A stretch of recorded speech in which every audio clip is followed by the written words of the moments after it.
Okay, we're going to go straight in. I had a lot of questions yesterday that I really want to try and run through. Okay. So let's just jump straight into it. If a guy's past was bad, but he's changed, but never told you about his past, and then you found out, should you let it affect your relationship? As you said, your past will show up in your future. Yeah, I think it is going to affect it a little bit.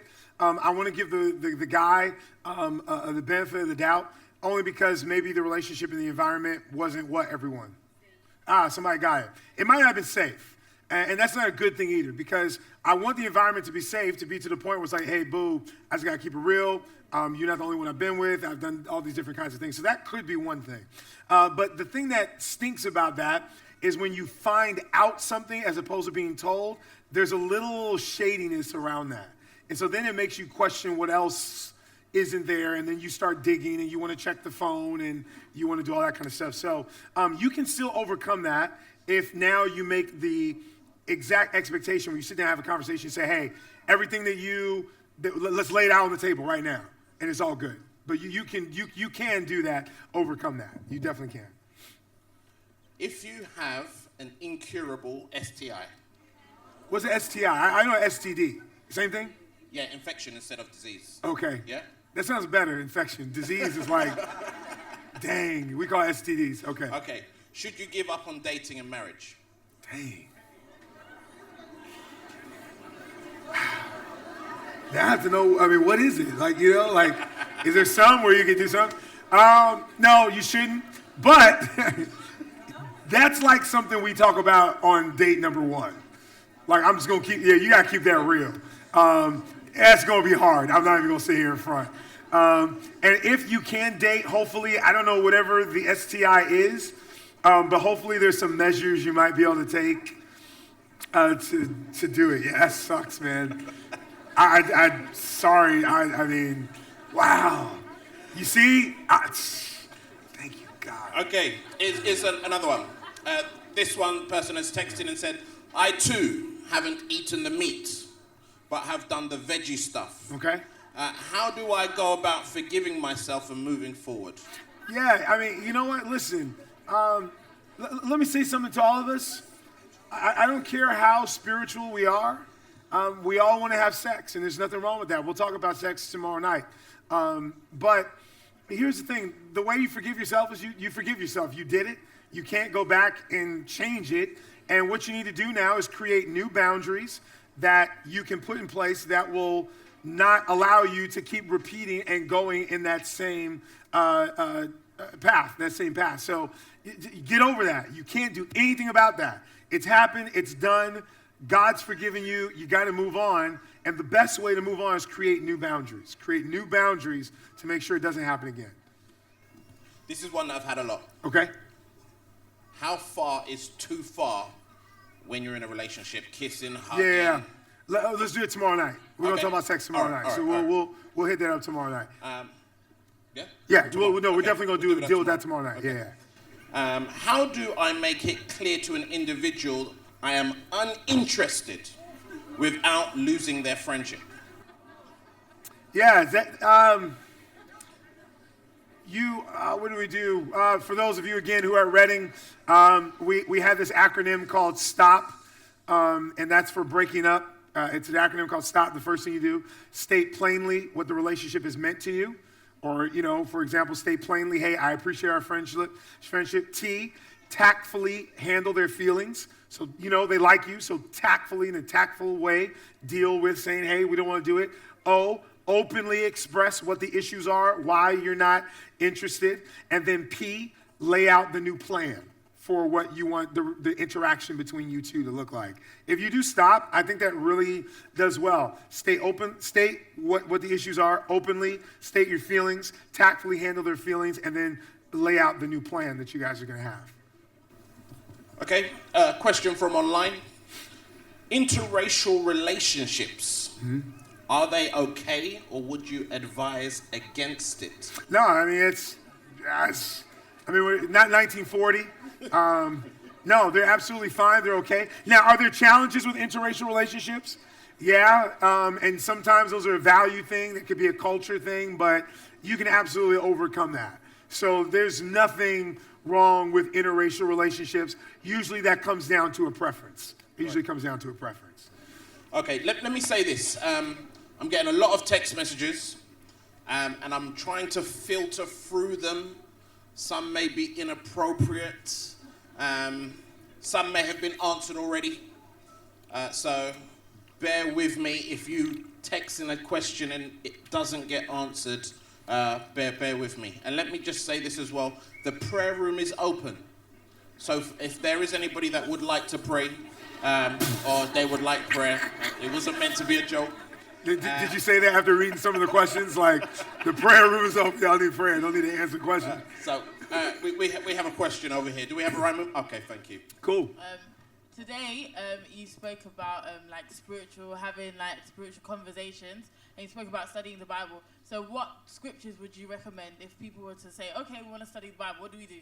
Do we start from Daniel and Revelation? Where would you start off? You know, here's what I would do. It depends on kind of where you guys might be in your journey. But there's the, what's the name of it? Hold on, I need to just check on my phone the name of the app. It's the free Bible. It's the most popular one. YouVersion, yes, that's it. YouVersion has a bunch of Bible plans, reading plans, and what I tell couples to do is, hey, grab a Bible reading plan. They have one that some of them are just on Jesus, some of them are on love, some of them are on forgiveness, and so I kind of would look through those and say, hey, what are we kind of dealing with right now? Like, what's kind of happening in our lives that we want some answers from the Word of God? And they have like a bunch of texts that you can go through and study. Another easy one is I like to tell people go through the Gospels. That's a real good thing to really start to have some good discussions on the life of Jesus. But really get in some texts that will open up discussion. Because it's one thing to just sit there and just read, but I want you guys to talk about it and allow it to be a part of your conversation. Also, what we'll find for some of the other person who had a hard time forgiving themselves for crossing that boundary, when spirituality is a big part of your conversation, sometimes it makes it a little difficult to cross that boundary. Because it's kind of weird if we're just finished talking about the Bible to then try and take off your clothes. You know, it doesn't seem always right that way. So if it's a part of you, then that's cool. So I would deal with some of the stuff that's kind of happening in your life and pick something from there. On a first date, is it okay for a woman to pay the bill? A guy asked me out, and we went out, and when the bill arrived, he pushed it over to me to pay. Oh, yeah, no. Is that normal, or is chivalry dead? No. Now, all right. I would have felt different. Women have been fighting for equality. Yeah, right. So, but see, that's not quite, like, if you guys are arguing over the bill, that's one thing, but if he was, like, pushing it towards you, I would pay for it, and I would bounce. I would pay for it and bounce and never, ever, ever see that dude again. That's whack, man. Especially if he didn't let you know beforehand. That's kind of messed up. How do you deal with a situation when you're in a relationship with a guy and he's struggling with sexual issues like pornography? Yeah, well, let me tell you this. When it comes to this idea, if you're with a guy struggling with pornography, you cannot be his accountability partner at all. You cannot be his prayer partner over that issue, nor can he check in with you to see where he's going. But how you deal with that is you have to make sure that he has somebody that he's accountable to with his pornography issue. What that means is there's somebody in his life that knows he's struggling with pornography, not someone who just says, pray for me, I have an issue, but somebody who he is told, my issue is pornography. I watch it when, blah, blah, blah, so they can keep him in check. That person, you might be able to have access to. Hey, how's he doing? He's doing well, he's doing good, all that kind of stuff. I don't want you to have that direct connection there, particularly if you're only dating, because that opens up a lot of different kinds of cans of worms that way. But I want you to also recognize something, that pornography is an addiction. It is an addiction. What that means is some people who have issues with pornography usually have addictive kind of qualities about them, which could open the door for some other stuff. But if you know about it, that's great because that means he shared it with you, which means you can discuss it and start to work out a game plan for what that's going to look like in your relationship. But please know that is going to have some effect on your relationship. We just need to talk about it. That's it. So as you're dating, you need to talk about that. And if you really start getting serious when you sit down with someone like me, whether it's on Skype or whether we're actually in person, you need to say, hey, Pastor, I have a pornography issue. Can you talk to us a little bit about how that's going to affect our marriage? Because it is going to affect it even when you've overcome it, somewhat, because there's stuff that's just inside your head. And it can be overcome, but you just have to know that's an issue. And you're just going to have to deal with that. And I'm glad you know it ahead of time. Okay, so I'm in a relationship with this guy. Mm-hmm. And it's just the way that you're saying it. That's what it is. You're just saying it. I find that I'm always paying for things. Mm-hmm. I've spoken to him about it several times, and he says that he's going to change. But Man. he keeps on breaking his promises. What can I do? Dude, all right, yo, brothers. Is this like, I know there's not a whole lot of us, and I appreciate the brothers who step back. Is this a thing out here? No, it's not. It's not. No, it really isn't. I need to hear from a brother. Is this a thing out here? I mean, I heard from you, but you're the pastor. Yo, bros, this isn't how it goes, right? This is the exception and not the rule, right? Somebody say you pay half? We go Dutch. So my issue is, what do we say? A person's path trumps their what? Commitments. So notice what's happening. They've made a verbal commitment, but what is their path telling you? That they're not going to do that. So if that's that big a deal to you, that might not be a big deal to somebody else. If that's that big a deal to you, then yeah, you need to make the adjustment and move on. So I mean, I'll tell you this. I was in Columbia Union College. I was dating a junior. I was 17. She was 21. I'll tell you, it's a game, I know. But listen, I mean, I kept it real. But see, here's the difference. I kept it real with her. I said, listen, I just got to school. I do not have a job. So if we're going to be going out, there are going to be times you're going to have to cover. Are you okay with that? And she was like, yeah, baby, I got you. So I was like, that's different. But when I got my stuff, of course, or I called my mom, like, yo, I need $100 or something like that, we go do it. But here's the difference. I let her know my situation up front. So guess what she could do? She could make a choice. I wasn't like, yo, baby, I'm going to get you. Oh, you know what, man? I didn't activate my card. Oh, baby, I'm going to get you. Oh, I left it at home. Oh, I didn't do all that kind of stuff. So be up front. But if that's a big issue for you, if you don't like paying, to me, the biggest issue isn't that he's not paying. It's the fact that he said he's going to and still has not followed through on that commitment. That's my biggest problem there. Another question from our online viewers. All right. To what extent do hormonal changes in a woman affect chemistry? Not really.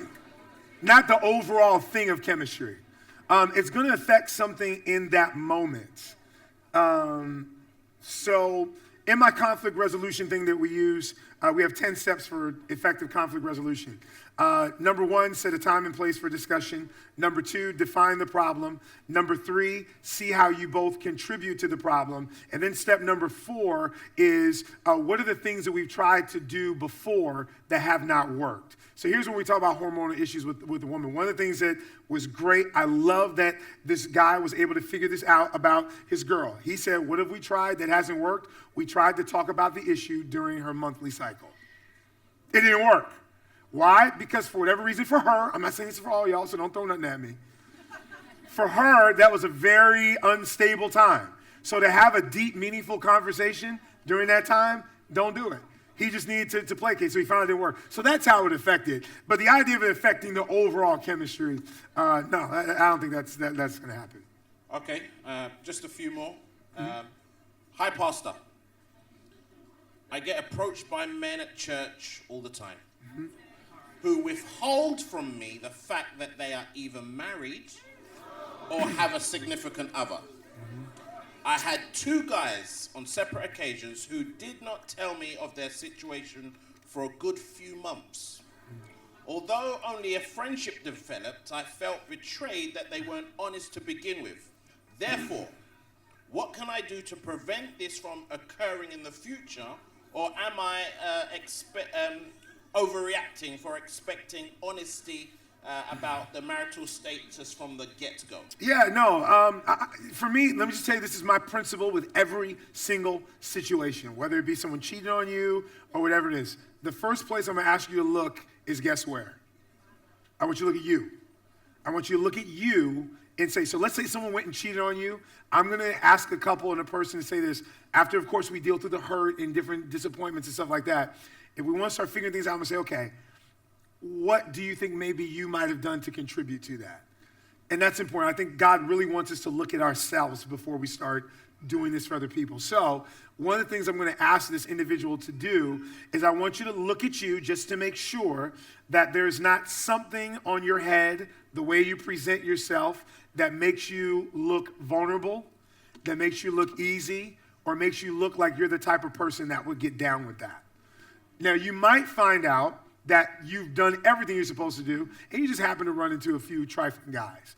And so what I would then suggest you do is if someone comes to you and you want to go out with them on the first time, say, or you start talking to them rather, say, hey, listen, I just got to keep this real. Let me tell you what's happened to me before. I've been involved with a couple people, whether it be on friendship or this, and they weren't upfront and honest with me about their situation. I want to know before I go anywhere further with you, are you available for us to have this kind of relationship? Ask them straight up. And if they say no and you find out, it should be very easy to bounce. If they say yes, I am, thank you for being honest, and I'm going to keep stepping. Just a few more questions. Mm-hmm.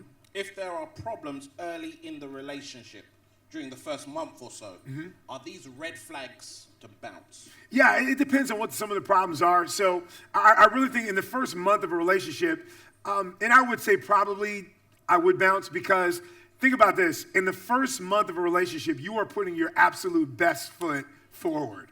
I mean, you are like perfect in almost every way. You're answering texts, you're responding right away, you're being kind, you're buying stuff, you're doing all these different kinds of things because you want the person to see the best of you. So if within the first month y'all are doing this, I'd be like, well, that should tell me something. And I personally wouldn't. You might want to figure it out for a little bit more. Maybe you got more time to kill or whatever it is. But for me, I'm like, okay, we're not vibing right away. Nah, I'm out. That's me. And I probably would do the same if I were you. Okay. En route to holiday with my boyfriend and some friends, my boyfriend went to drive-through as the fuel station. And when it got to paying, he then parked the car on the side and said, take out your card, hinting, I think this is just another money question, so I'm gonna, sorry. Dude, who are y'all hooking up with? No, I want to get on the brothers, but now all of a sudden I'm like, yo, sis, dude, wow. Just parked it on the side and said, take out your card. Jeez. This is ridiculous, man. You should, don't do that. Don't do that. Leave that alone. How do you keep a relationship growing and good if it's a long-distance relationship? Yeah, that's tough, but it's going to be, the thing that makes any relationship special is quality time. Not frequency of time always, but quality time. And so when you FaceTime each other or when you Skype one another, here's some of the things I see, couples, I hear about what they do. We Skype while someone's doing their homework or while someone's kind of doing something. We're just in each other's presence. And, we do the cute stuff where you fall asleep with the Skype on and, that kind of stuff. Don't lie. That's what we do. And that's cool, but when you're in a long-distance relationship, the quality is going to be so important with the time.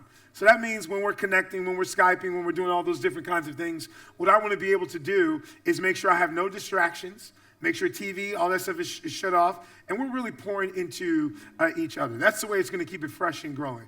And I don't just want to know about your day. I want to have some more conversations about the day. I want to check up how's our relationship doing with the idea that we are distant. And we're going to ask the question often, is this distance affecting our relationship? And let's talk about that. That's going to keep it fresh and going. Quality time. 2 more questions. Would you say that if you've been brought up in an abusive home or have been abused by one of your parents, that you will unintentionally bring this into your relationship? Yeah, because that's what's going to happen is what's familiar to us. It's kind of the principle in psychology that some psychologists are going to call family of origin. And so what they say is understand your family of origin, where you come from, and that usually gives you a good idea of the tendencies you have as to where you're going and where you're headed. So it's great to know that if you grew up in an abusive home, that you're going to have a tendency to do one of 2 things. Either be an abuser or abuse is not as big a deal to you. In other words, you might put up with it a little more because you kind of dealt with it and saw it as normal, particularly if you saw it as a little child, because between the ages of 0 and, let's say, 8 or 9, I believe it is, you take in what you see unfiltered. In other words, when you start getting 12 and 13, the stuff you take in, you say, oh, nope, that's not good. Oh, that is good. I'm going to take that in. When you're 0 to those ages, everything is just, oh, that's what it is, that's what it is, that's what it is, that's what it is. So know yourself in that if that's what you grew up and saw, you have a bent and a tendency to lean that direction. So I want to say one more thing about that because it's important. I had a conversation with my wife before we got married, and I said this, I want to let you know something. My parents were divorced when I was 4. So when there were issues, one of the things that I saw was that you go. So I said, here's what I want to let you know my tendency might be. That when things get rough, where do you think I lean towards? It's just real talk. I'm be completely transparent, really. That's where I kind of lean towards. And so knowing that, I'm able to do my best to counteract that. So just know whatever you grew up seeing is going to come in. Last question. Okay? Do you have a book? And if not, why not? Right. Actually, it's so funny. I'm getting ready to meet with the publicist when I get back to the States. I've got a 3-volume book that I'm in the process of working on relationships called Why Opposites Attract. Part 1 is called How to Find Your Soulmate. So, yeah. So, Pray for that, please. Thanks, Pastor. Thank you very much. Thank you, man. All right. All right.